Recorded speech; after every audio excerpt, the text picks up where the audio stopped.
Hello दोस्तों। ना झुकना, ना अपने किरदार को झुकने देना। अगर लेनी पड़े सांसें स्वाभिमान को बेचकर तो मत लेना। स्वाभिमान बूढ़ा, एक दिलचस्प कहानी। सर, वह देखो, वह जो सबसे आखिरी वाले टेबल पर बैठकर खाना खा रहा है, वह बूढ़ा आज पहली बार नहीं आया है। वह इससे पहले भी 2 बार अपने होटल में खाना खाकर जा चुका है, लेकिन उसने अब तक अपने उधार के पैसे नहीं चुकाए हैं और आज फिर आ गया है खाना खाने। होटल के एक वेटर ने अपने मालिक सुनील भैया के कानों में धीरे से यह बात बताई। सुनील ने उस बूढ़े की तरफ देखकर एक नज़र दौड़ाई और ध्यान से देखने पर अपने कर्मचारी से पूछा, आज कितने का ऑर्डर दिया है उसने? सर, वो भले ही उधार का खाता है, फिर भी वो कंजूस कभी ज़्यादा का ऑर्डर नहीं करता है। आज भी उसने बाकी दिनों की तरह ही सब्जी रोटी मंगाई है। 50 रुपये बिल होगा उसका। वेटर रामू ने जवाब के साथ उस बूढ़े के प्रति अपने विचार भी व्यक्त किए। बूढ़े के साधारण से खाने का ऑर्डर देखकर सोचते हुए सुनील ने कहा, कुछ मजबूरी होगी उनकी, इसलिए बेचारे पैसे दे नहीं पाए होंगे। रामू बोला, नहीं सर, ऐसे लोगों को मैं बहुत अच्छी तरह से जानता हूँ। फोकट का खाने की आदत होती है उनकी, और जब पैसे देने की बारी आती है तो आनाकानी करते हैं। बूढ़े की तरफ वेटर रामू ने तिरस्कार भरी नज़रों से देखते हुए कहा। सुनील को अपने वेटर रामू के विचार जानकर थोड़ा बुरा लगा। उन्होंने कहा, अच्छा ठीक है, तुम जाओ, मैं देखता हूँ क्या करना है। सुनील ने एक बार फिर उस बूढ़े की तरफ गौर से देखा। बुढ़ापे की वजह से चेहरे से जा चुकी चमक सुनील इतनी दूर से भी महसूस कर पा रहा था। बड़े ही साधारण कपड़े पहने थे उसने, कुर्ता पजामा और कंधे पर गमछा डाल रखा था।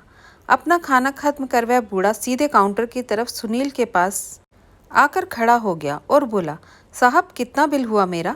पहले का उधार जोड़कर बताइए। सुनील ने उसका पहले का और आज का बिल पहले से तैयार करके रखा था। बिल उसके हाथों में देते हुए सुनील बोला, 150 रुपये। बिना किसी सवाल के उसने अपने कुर्ते के जेब से 200 रुपये की नोट निकाली और सुनील के सामने काउंटर पर रख दी। सुनील ने पैसे उठाते हुए बूढ़े से पूछा, बाबा आप यहीं कहीं पास में रहते हैं क्या? नहीं बेटा, मेरा घर यहाँ से बहुत दूर है, उसने कहा। फिर आप अक्सर इतने दूर खाना खाने कैसे आते हो? सुनील ने फिर से पूछा। मैं यहाँ पास के एक शॉप में अकाउंटेंट का काम करता हूँ। जब जब मैं टिफ़िन नहीं लाता तब तब खाना खाने तुम्हारे यहाँ आ जाया करता हूँ। अब हमेशा तो जेब में पैसे रहते नहीं हैं, इसलिए कभी कभार उधार ही खाना खाकर जाता हूँ। लेकिन आज मेरी तनख्वाह हुआ है, इसलिए आज मैं जानबूझकर यहाँ आया हूँ। सोचा खाना भी खा लूँगा और पहले की उधारी भी चुका दूँगा। थोड़ा सा हंसते हुए बूढ़े ने कहा। बूढ़े की उम्र देखकर सुनील अपने आप को एक और सवाल पूछने से रोक नहीं पाया। आपका परिवार नहीं है क्या? बूढ़ा बोला, है ना बेटा, बहू पोता पोती सब है और कई सारे रिश्तेदार भी, लेकिन जब तक मेरे हाथ पाँव सलामत हैं मुझे ये पसंद नहीं कि मैं बिना कुछ किए रोटी खाऊं। हाँ, शरीर में पहले जैसी ताकत नहीं रही, पहले जितनी मेहनत नहीं कर पाता हूँ, लेकिन अकाउंटेंट का काम करता हूँ। बूढ़े आदमी की ईमानदारी और इतना कठिन परिश्रम देखकर एक बार तो सुनील के मन में ख्याल आया कि उससे खाने के पैसे ना लिए जाएं, लेकिन उसके साथ हुई इस 2 मिनट की बातचीत में सुनील यह तो जान गया था कि वह बुजुर्ग कितना स्वाभिमानी है। उसके स्वाभिमान को ठेस ना पहुंचे, यह सोचकर सुनील ने 150 रुपये काट कर 50 का नोट निकाल कर उसकी तरफ बढ़ाया।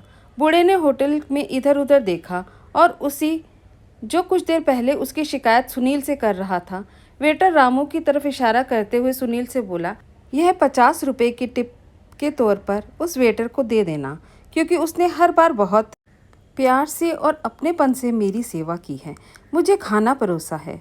इतना बोलकर वो वहाँ से चला गया।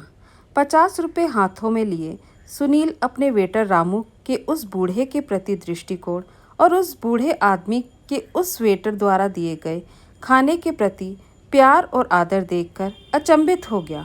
उसके पास बोलने के लिए कुछ भी नहीं था।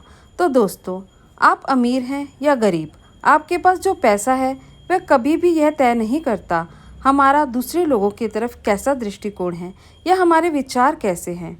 यही हमें गरीब या अमीर, अच्छा या बुरा बनाते हैं। सोचिए, अगर किसी बूढ़े आदमी को उम्र के इस पड़ाव में भी बैठकर खाना अच्छा नहीं लगता हो और इन्हें अपने बच्चों पर बोझ ना बनना हो, तो उनका स्वाभिमान कितना पक्का होगा। इसलिए ऐसे लोगों को देखकर उनके खिलाफ कोई राय मत बनाइए, पहले उनको जानने की कोशिश कीजिए। अगर उनका व्यवहार कुछ अलग लगे तो सोचिए कि ज़रूर उनकी कोई मजबूरी होगी। इससे उनका तो कोई फ़ायदा या नुकसान नहीं होगा, लेकिन हमें और लोगों को हमारे विचारों के बारे में पता चलेगा। इसलिए किसी के भी प्रति अपनी राय देने से पहले अपने विचारों पर विचार करना ज़रूरी है। दूसरों को जज करने से पहले अपने विचारों को जज करना आवश्यक है कि हम कहीं गलत विचार के अधीन होकर गलत व्यवहार तो नहीं कर रहे। जब आप आपकी इज्जत करना शुरू कर दोगे ना, तब दुनिया अपने आप आपकी इज्जत करना शुरू कर देगी। स्वाभिमान तब तक जिंदा रहता है जब तक आप किसी के आगे बेवजह हाथ नहीं फैलाते। धन्यवाद दोस्तों। कैसी लगी आपको आज की ये कहानी? अगर अच्छी लगी तो लाइक और शेयर ज़रूर कीजिए। नए हैं तो चैनल को सब्सक्राइब भी ज़रूर कीजिए।